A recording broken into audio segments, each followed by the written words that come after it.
Hello friends, good morning. Welcome back to our channel do plus और मैं हूं नवनाथ। आज हम इस एनसीईआरटी हिस्ट्री क्लास 6 सीरीज का नेक्स्ट चैप्टर नंबर 2 यानी कि आरंभिक मानव की खोज में देखने जा रहे हैं, जिसका यूज़ हमें एग्ज़ाम्स में होने वाला है। अगर आपको इस वीडियो से कुछ भी वैल्यू मिलती है तो आप इसे ज़रूर शेयर कीजिए। थैंक्स। चलो आगे देखते हैं। निम्नलिखित 4 कारण दर्शाते हैं कि आखेटक खाद्य संग्राहक यानी कि हंटर गैदरर्स समुदाय क्यों एक जगह से दूसरे जगह घूमते थे। पहला कारण है भोजन की तलाश में, क्योंकि एक ही जगह पर ज़्यादा दिन रहने से वहाँ की वनस्पति और प्राणियों की संख्या घटती थी। दूसरा कारण जानवरों के पीछे पीछे जाना।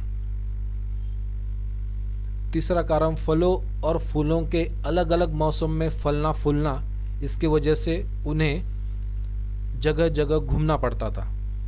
और ऑब्वियसली चौथा कारण था पानी। और इसके अलावा वे अपने मित्रों या रिश्तेदारों से मिलने भी जाते थे, और ये सभी यात्राएं वे पैदल ही करते थे। चलो आगे देखते। आरंभिक मानव के बारे में जानकारी। पत्थरों, लकड़ियों और हड्डियों के औजार जिनका निर्माण और उपयोग आखेटक खाद्य संग्रह किया करते थे, उन औजारों के उपयोग देखते। ये औजार थे, वो पत्थर के औजार बनाते थे। उनका यूज फल फूल काटने, हड्डियाँ और मांस काटने। ये देखिए यहाँ पर मांस काट रहा है वो। पेड़ों की छाल निकालने, जानवरों की खाल उतारने, इसके लिए उन औजारों का उपयोग होता था। हड्डियों या लकड़ियों के मुट्ठे लगाकर भाले और बाण जैसे हथियार बनाते थे, और उनका यूज शिकार के लिए भी करते थे। और उन औजारों का उपयोग लकड़ियां काटने के लिए भी किया जाता था। अब इस मैप में देखिए, कुछ महत्वपूर्ण पुरास्थल इसमें दिखाए गए हैं। हम देखते हैं पुरापाषाणिक पुरास्थल यानी कि पैलियोलिथिक साइट्स। भीमबेटका एमपी, ये रहा भीमबेटका एमपी। कुरनूल की गुफाएं आंध्र प्रदेश में कुरनूल की गुफाएं। और हुंसगी कर्नाटक, ये रहा हुंसगी। ये सब ट्रायंगुलर शेप में दिखाए गए हैं और हमने भी हाईलाइट कर दिया है। आगे देखते हैं नवपाषाणिक पुरास्थल। ये नवपाषाणिक पुरास्थल न्यूलिथिक साइट्स, ये मेहरगढ़ पाकिस्तान में दिखाई है। ये रहा पाकिस्तान में मेहरगढ़। बुरजोम कश्मीर में। दाओजली हेडिंग, ये नॉर्थ ईस्ट में है। फिर चिरांद, स्क्वायर फॉर्म में दिखाए गए हैं सब, बिहार में है चिरांद। कोल्डी हवा और महागढ़ा, ये दोनों ही एमपी में हैं। हल्लूर, ये हल्लूर दिख रहा है, कर्नाटक में है। और पय्यमपल्ली, ये पय्यमपल्ली तमिलनाडु में।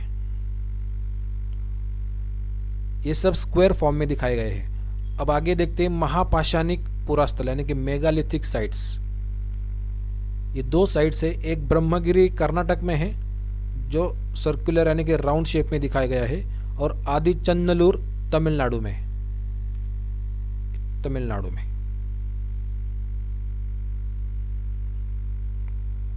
चलो आगे देखते हैं। भीमबेटका एक गुफा है, एमपी में स्थित है।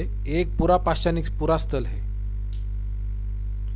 लोग इन गुफाओं में धूप, बारिश, हवाओं से राहत मिले इसलिए रहते थे।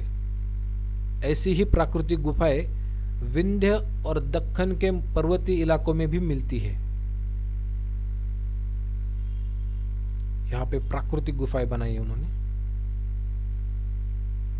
उसमें रहते थे वो। अब देखते हैं पुरास्थल यानी कि साइट्स क्या होती है। यहाँ पर औजार बनते हैं, बर्तन, और इमारतों के अवशेष भी मिलते हैं। ये जमीन के ऊपर, अंदर और कभी कभी समुद्र और नदी तल में भी पाए जाते हैं। पाषाण और औजारों का निर्माण, मेकिंग स्टोन टूल्स, इसके दो तरीके हैं। पहला तरीका है पत्थर से पत्थर को टकराना, यानी कि स्टोन ऑन स्टोन। दूसरा तरीका है दबाव शल्क तकनीक, प्रेशर फ्लैकिंग टेक्निक। आगे देखते आग की खोज। अभी हमने मैप में कुरनूल की गुफाएं देखी थी आंध्र प्रदेश में। यह पूरा पाषाणिक पूरा स्थल है। यहां पर राख के अवशेष मिले हैं। अब आग का उपयोग कैसे करते थे? प्रकाश को पाने के लिए, खाना पकाने के लिए और खतरनाक जानवरों को दूर भगाने के लिए। आगे देखते हैं बदलती जलवायु, यानी कि चेंजिंग एनवायरनमेंट्स। दुनिया की जलवायु में लगभग 12,000 साल पहले बड़े बदलाव आए और गर्मी बढ़ने लगी। इससे घास के मैदान बने, जिससे इनको यानी कि घास को खाने वाली जानवरों की संख्या भी बढ़ी, जैसे हिरन, भेड़, बकरी, गाय आदि। जैसे लोग इन जानवरों का शिकार करते थे, वैसे ही इस काल में मछली भी भोजन का इम्पोर्टेंट स्रोत बन गई थी। इस दौरान उपमहाद्वीप में गेहूं, जौ, धान प्राकृतिक रूप से उगने लगे थे। शायद महिलाओं, पुरुषों और बच्चों ने इन अनाजों को भोजन के रूप में बटोरना शुरू कर दिया होगा।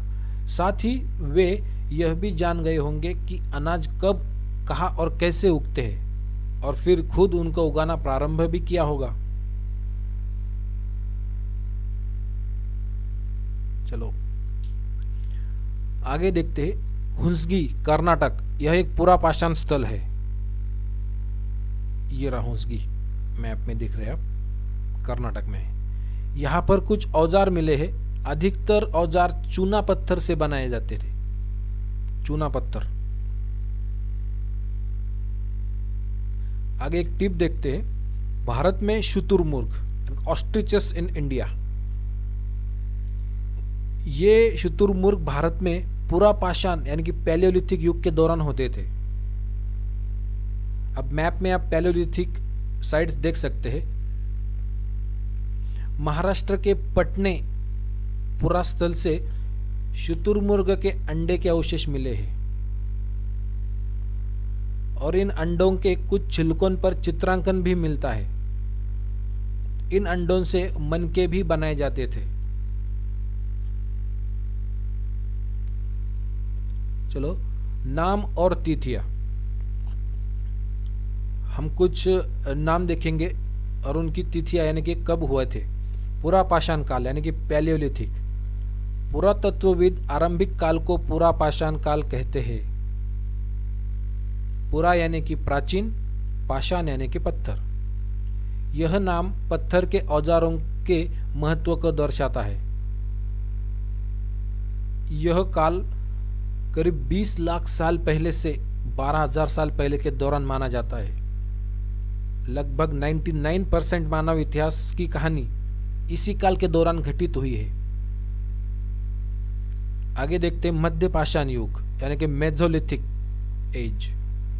इस काल में पर्यावरण में बदलाव देखने को मिलते हैं। इसका समय लगभग 12,000 साल पहले से लेकर 10,000 साल पहले तक है।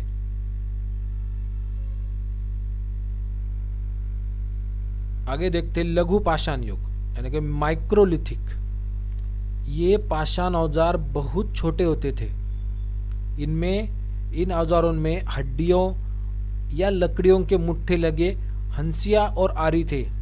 हंसिया और आरी।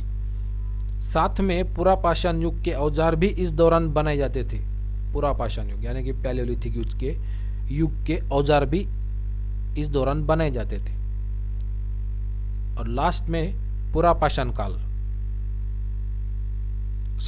नवपाषाण काल यानी कि नियोलिथिक काल। इसकी शुरुआत लगभग 10,000 साल पहले हुई थी। और आगे और एक टिप है जिसे अन्यत्र कहा जाता है। फ्रांस में देखते हैं क्या हुआ था उस काल में। इस यहाँ पर हम एक इमेज देख रहे हैं, यहाँ पे कुछ जानवरों के चित्र दिख रहे हैं। ये चित्र फ्रांस में एक गुफा की खोज की गई। लगभग 20,000 से 10,000 साल के बीच ये चित्र बनाए होंगे। ये जानवरों के चित्र है। इनमें जंगली घोड़े, गाय, भैंस, गेंडा, रेंडियर, बारहसिंगा और सुअरों आदि के चित्र है। इन चित्रों को गहरे चमकीले रंगों से चित्रित किया गया है। इन रंगों को कैसे बनाया जाता होगा? लौह अयस्क और चारकोल जैसे खनिज पदार्थों को मिलाकर इन रंगों को बनाया गया और बनाया जाता होगा।